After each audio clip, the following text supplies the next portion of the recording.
It's the unvaccinated who are the threat. All of us vaccinated folks are going to start wearing masks to protect the unvaccinated folks. It's called a Christian value. You're basically punishing the vaccinated for the sins of the unvaccinated. People are not behaving honorably.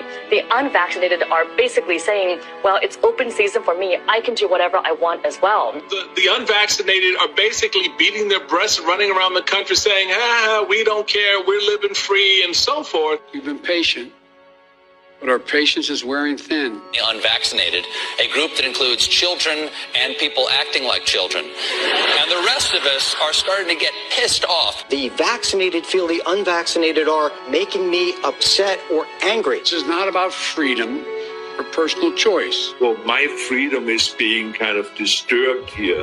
No, screw your freedom. The other day, Howard Stern weighed in with a much different approach. Take a look. When are we going to stop putting up with the idiots in this country and just say, it's mandatory to get vaccinated? Their freedom. But you're treading on our freedom and you're making other people sick, and really you're killing other people. The anti-vaxxers, they seem to have a thing for death and home remedies. The anti-maskers turned anti-vaxxers are not just putting their own lives at risk. If that was the issue, we could just say that we can watch them compete to win place or show in the Darwin Awards. We have to start doing things for the greater good of society and not for idiots who think that they can do their own research. And don't get me started on the lunatics who won't take any of the COVID vaccines. Life is too short to be an ass. Life is way too short to be ignorant of the promise of something that is helping people worldwide. Maybe you're doing it because you're disconnected or disorganized. Maybe you have some sympathetic psychological reasons, but maybe you're just being antisocial. Oh, you can't shame them. You can't call them stupid. You can't call them silly. Yes, they are. Those who are not vaccinated will end up paying the price. The unvaccinated should be taxed.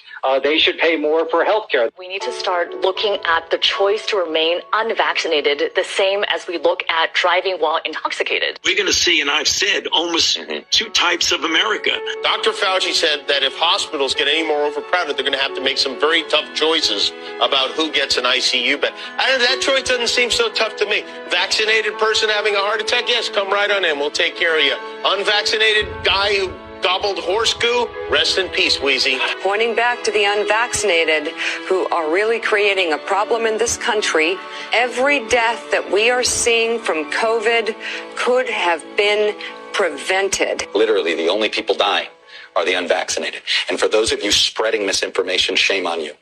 Shame on you. I don't know how some of you sleep at night. When the chips are down, these civilized people, they'll eat each other. You are the unvaccinated. You are the problem. It is the unvaccinated who are the problem. Period. End of story. The only people that you can blame, this isn't shaming, this is the truth. Maybe they should be shamed, but the unvaccinated. It's time to start blaming the unvaccinated folks, not the regular folks. Anyone you came into contact with will blame you, as will the rest of us who have done the right thing by getting vaccinated. Because frankly, we know that we can't trust the unvaccinated. I think it's time to get our moral house in order, Anderson. It's the unvaccinated who are the threat. All of us vaccinated folks are going to start wearing masks to protect the unvaccinated folks. It's called a Christian value. You're basically punishing the vaccinated for the sins of the unvaccinated. People are not behaving honorably.